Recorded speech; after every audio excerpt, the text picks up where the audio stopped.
अब नरक में जाने वाले जो पापी लोग हैं उनका वर्णन मुझे सुना दो।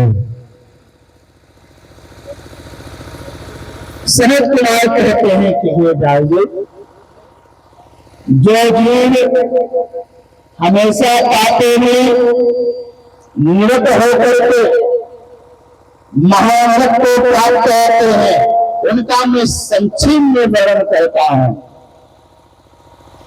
जो व्यक्ति दूसरे की स्त्री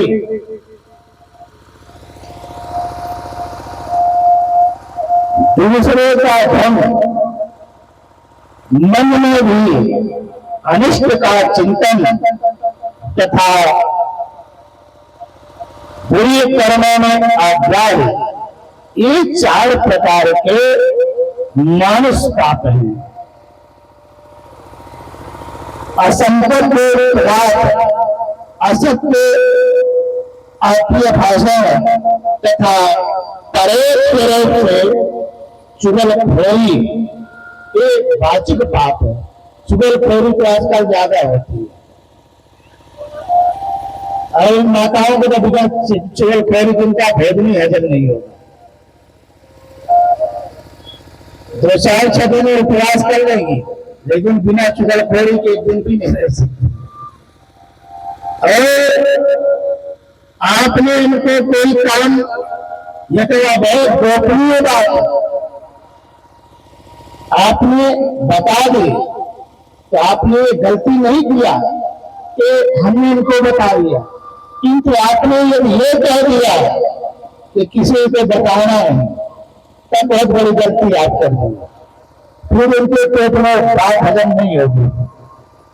जब तक उसको नहीं दूसरे को बता देंगे तब तक इनका खाया हुआ भोजन इनके पेट में बुलबुलाता रहेगा, इसलिए इनके पेट में बात हजम नहीं होती। तो चुगलखोरी, तो अब चुगलखोरी किसी से मत करना, एक बहुत पाप लगेगा। तो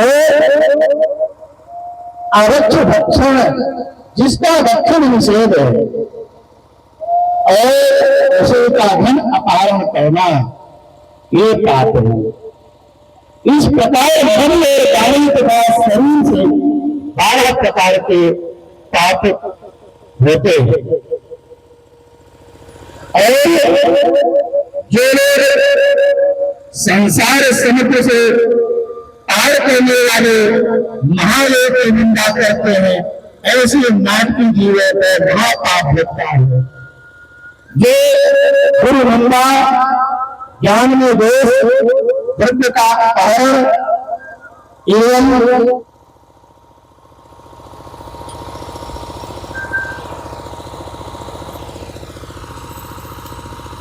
श्री ज्ञान विषय पुस्तक का अपहरण करते हैं, 100 महापातक कहे गए हैं। इनका फल भी अनंत कहा गया है।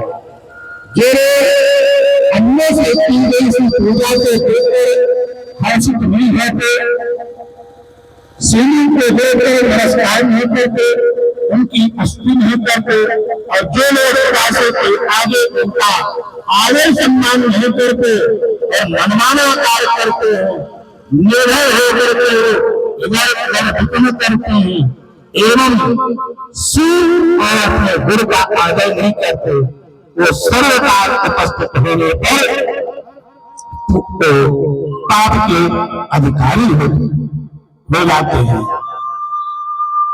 जो गुरु के बिना पूजा किए हैं शास्त्र का अध्ययन करना चाहता है एवं जो भक्ति भाव से गुरु के शुश्रूषा सेवा उनका आज्ञा पालन नहीं करते, जो उनकी आज्ञा का अनादर करते हैं एवं जो उनको उत्तर देते हैं, जो उनका कार्य है असाध्य कहकर की उनकी उपेक्षा करते हैं और असत्य प्रयास एवं शक्तियों से पराभूत होने पर गुरु को जो त्याग करते हैं एवं दुर्भावना दुर्वृत्ति तथा गुरुपुत्र को जो अवज्ञा करते हैं, हे नरोत्तम, वो कहे गए हुए ऊपर के पाप है, ये सभी महापाप त्यागी कहे गए हैं। मद्यप, चोर, दुर्पत्नी और इनके साथ संसर्ग करने वाला भी महापापी होता है।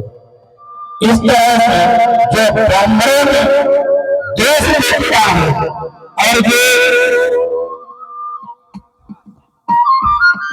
स्त्रियों के धन से अपनी आजीविका चलाता है, अथवा जो स्त्रियों के वश में रहने वाले हैं, जो स्त्री की रक्षा नहीं करते या माया करके स्त्री का सेवन करते हैं, जो धन लेकर समय से ऋण नहीं चुकाते, धान को सवाई केवल टेढ़ा देकर के 5 रुपए का माल 6 रुपए में बेचते हैं, उससे निधन करते हैं, निंदी से धन का दान लेते हैं एवं झूठ बोल कर व्यापार करते हैं, अथवा अन्न के पत्ते से जीते हैं, बैल की सवारी करते हैं, उच्चारण एवं मारण का प्रयोग करते हैं, धान्य से अपना जीवन वैध निर्वहन करते हैं, ये सभी लोग पाप के भागी होते हैं, इनको स्वर्ग की प्राप्ति नहीं होता।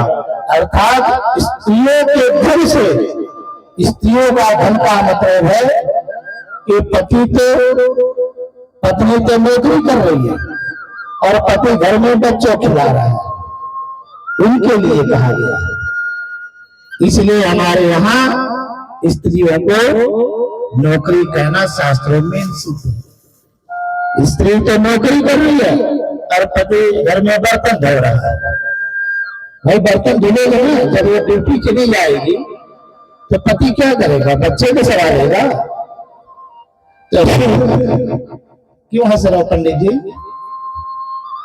तुम भी एक ऐसे पंडितान बना लेना, पूजा पाठ करेगी, तुम घर में आपस से करना, ऐसे पंडितान से शादी करना जो पंडितान बने होते, मतलब पंडितान का काम करती है, वही में कन्या पानी विद्यालय में नहीं जाएंगे। तो जो स्त्री की कमाई खाता है वह स्वर्ग नहीं जा सकता, वो लोग महापातकी होते हैं। जो दिन में जल में अन्य जाति की स्त्रियों से पशु यौन में एवं रजस्वला नारी से मैथुन करते हैं एवं एक पंक्ति में बैठे हुए लोग जो भोजन में भेद करते हैं, अथवा मान लीजिए कि 20-25 लोग बैठे हैं, अब किसी को तो बढ़िया मालपुआ 2 दे दिया, हर किसी को 1 दे रहा है, किसी को गुलाब जामुन 3 डाल दिया तो किसी को 1 ही दे रहा है। जो ऐसा भेद करता है, इन पापों को करने से स्त्री एवं पुरुष दोनों उत्पातकी कहे गए हैं, उनका उत्पातक लगता है। इस प्रकार संपूर्ण जगत में मनुष्य कायिक, वाचिक, मानसिक और सांसर्गिक इस प्रकार के पाप करता है और भयानक यमराज के रास्ते को जाता है।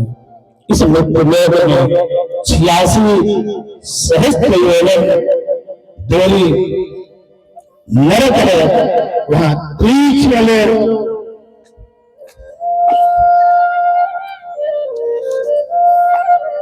उनके राक्षस उनको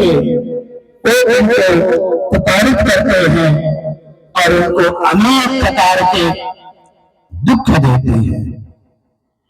उनको दुख जरूर दूर हो सकता है जब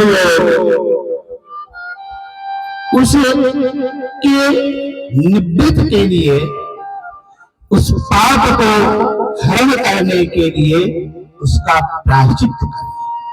हाँ, ऐसा कोई जीव नहीं है जिससे पाप ना हो। तो हमारे यहाँ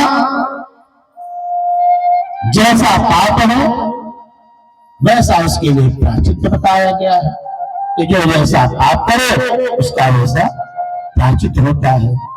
तो व्यासी कहते हैं कि ऐसा कुछ आप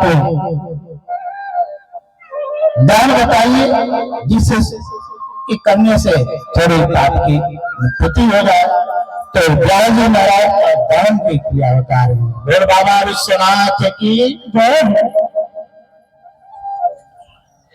शरद कुमार कहते हैं व्यास जी अपने किए हुए सुभाषित का फल तो सभी भोगते हैं,